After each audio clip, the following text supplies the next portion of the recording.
আসসালামু আলাইকুম ওরহমতুল্লাহ। আইবিএন নিউজের বিশেষ বিকেলের সংবাদ পরিক্রমা এবং জুমাবার স্পেশাল মেগা ওয়ার আপডেটে আপনাদের সবাইকে স্বাগত জানাচ্ছি স্টুডিও থেকে আমি সাবরিনা। আজ ২রা জানুয়ারি শুক্রবার, ২০২৬ সালের প্রথম শুক্রবার এবং আজকের দিনটি মধ্যপ্রাচ্যের যুদ্ধের ইতিহাসে এবং বিশ্ব ভূ রাজনীতির প্রেক্ষাপটে একটি অত্যন্ত গুরুত্বপূর্ণ দিন হিসেবে চিহ্নিত হতে যাচ্ছে। আপনারা জানেন, গত পরশু সিরিয়ার দামেস্কে ইসরায়েলি বিমান হামলায় ইরানের শীর্ষ জেনারেল মুস্তাফা মুসাবি নিহত হওয়ার পর থেকেই পুরো অঞ্চল জুড়ে চরম উত্তেজনা বা ওয়ার টেনশন বিরাজ করছিল এবং আজ পবিত্র জুমার নামাজের ঠিক পরপরই সেই উত্তেজনার বিস্ফোরণ ঘটেছে। আন্তর্জাতিক বার্তা সংস্থা রয়টার্স, এপি এবং আল জাজিরার ব্রেকিং নিউজ এবং লাইভ ফুটেজ অনুযায়ী আজ দুপুর 2:15 দিকে লেবানন থেকে হিজবুল্লাহ ইসরায়েলের উত্তরাঞ্চলে অবস্থিত অত্যন্ত কৌশলগত এবং স্পর্শকাতর maroon air traffic control base বা মেরন বিমানঘাঁটি লক্ষ্য করে এক নজিরবিহীন সমন্বিত হামলা চালিয়েছে। হিজবুল্লাহর সামরিক শাখা দাবি করেছে, তারা প্রথমে ইসরায়েলের আয়রন ডোম সিস্টেমকে বিভ্রান্ত করার জন্য বা ডিকর হিসেবে এক ঝাঁক সস্তা ড্রোন পাঠায় এবং যখন আয়রন ডোম সেই ড্রোনগুলো নিয়ে ব্যস্ত হয়ে পড়ে, ঠিক তখনই তারা তাদের ভারী এবং ধ্বংসাত্মক বুরকান রকেট এবং রাশিয়ার তৈরি anti tank guided missile cornet এর এক বিশাল ব্যারেজ বা ঝাঁক মেরন ঘাঁটির দিকে নিক্ষেপ করে। ইসরায়েলি ডিফেন্স ফোর্স বা আইডিএফের মুখপাত্র ড্যানিয়েল হাগারি এক প্রেস ব্রিফিংয়ে স্বীকার করতে বাধ্য হয়েছেন যে তাদের আকাশ প্রতিরক্ষা ব্যবস্থা বা এয়ার ডিফেন্স লেয়ার সব রকেট আটকাতে সক্ষম হয়নি এবং অন্তত 7টি ভারী রকেট মেরন ঘাঁটির প্রধান রাডার গম্বুজ এবং কমিউনিকেশন টাওয়ারে সরাসরি আঘাত হেনেছে। এই হামলার ফলে ইসরায়েলের উত্তরাঞ্চলের আকাশসীমা নজরদারির ব্যবস্থায় বড় ধরনের ব্ল্যাকআউট বা বিঘ্ন ঘটেছে এবং সাইরেনের শব্দে আপার গ্যালিলি এবং কিরায়েত সমনা শহরের প্রায় 2 লাখ মানুষ এখন মাটির নিচে বাংকারে আশ্রয় নিয়েছে। ইসরায়েলি আর্মি রেডিও জানাচ্ছে, এই হামলায় বেশ কয়েকজন উচ্চপদস্থ সামরিক কর্মকর্তা আহত হয়েছেন এবং ঘাঁটিটিতে বড় ধরনের অগ্নিকাণ্ড ঘটেছে। হিজবুল্লাহর আল মানার টেলিভিশন জানিয়েছে, এটি হল দামেস্কে তাদের মিত্র ইরানি কমান্ডারকে হত্যার প্রাথমিক জবাব এবং তাদের হাতে আরও শক্তিশালী সারপ্রাইজ অপেক্ষা করছে। সমরবিদরা বলছেন, মেরন ঘাঁটিতে হামলা ইসরায়েলের জন্য একটি বড় কৌশলগত চপেটাঘাত, কারণ এটি তাদের বিমান বাহিনীর উত্তরের চোখ হিসেবে কাজ করে এবং এই চোখ অন্ধ হয়ে যাওয়া মানে হিজবুল্লাহ পরবর্তী ধাপে আরও গভীরে হামলা চালাতে পারবে।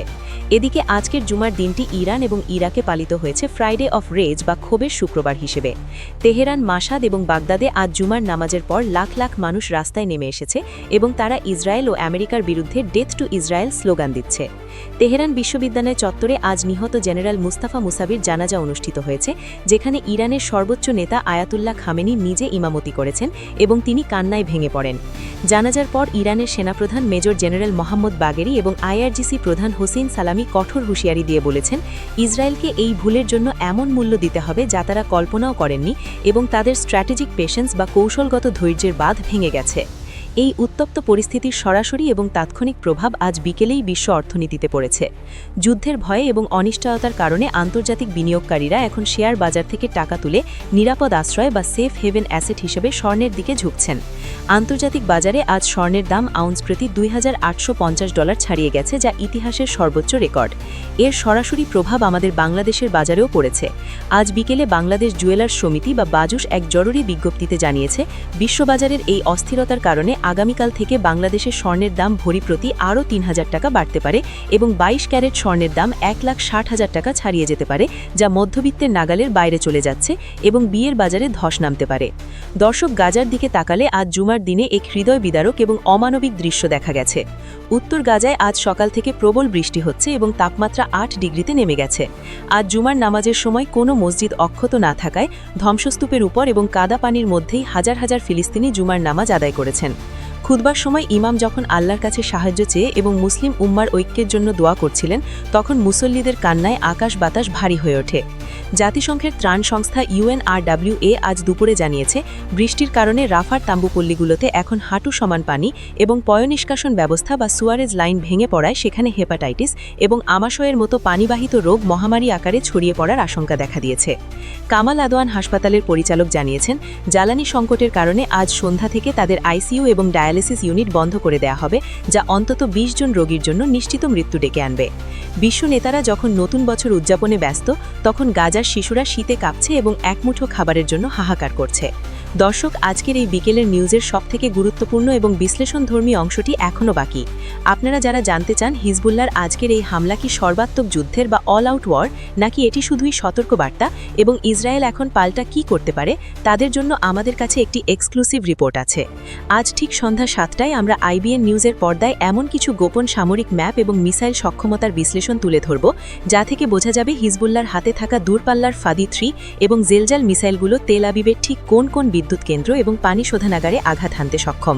এবং এই যুদ্ধ যদি পুরোপুরি শুরু হয়, তবে হরমুজ প্রণালী বন্ধ হয়ে গেলে বাংলাদেশের অর্থনীতি এবং প্রবাসীদের রেমিট্যান্সের উপর কী ভয়াবহ প্রভাব পড়বে। এই রিপোর্টটি তৈরি করেছেন আমাদের আন্তর্জাতিক নিরাপত্তা এবং অর্থনীতি বিশ্লেষকরা। তাই আমি আপনাদের অনুরোধ করব, আজ সন্ধ্যা 7টার সেই বিশেষ বিশ্লেষণধর্মী ভিডিওটি দেখার জন্য প্রস্তুত থাকুন এবং সত্য খবর জানতে আমাদের সাথেই থাকুন। আমাদের প্রতিনিধিরা এই মুহূর্তে লেবানন বর্ডার এবং তেহরান থেকে প্রতি মুহূর্তের খবর পাঠাচ্ছেন। আমরা কোনো গুজব ছড়াই না, বরং যাচাই বাছাই করা সত্য খবর এবং সামরিক বিশ্লেষণ আপনাদের সামনে তুলে ধরি। দর্শক, আজ রাতে ইসরায়েল এই রকেট হামলার জবাবে দক্ষিণ লেবাননে এবং বৈরুতের দানিয়া এলাকায় বড় ধরনের বিমান হামলা চালাতে পারে বলে আশঙ্কা করা হচ্ছে। আমরা সারা রাত আপনাদের সাথে থাকব এবং প্রতিটি আপডেট দেব। আপনারা চোখ রাখুন আইবিএন নিউজের পর্দায় এবং সন্ধ্যা 7টার বিশেষ রিপোর্টের জন্য অপেক্ষা করুন। ততক্ষণ পর্যন্ত ভালো থাকুন, সুস্থ থাকুন। আল্লাহ হাফেজ।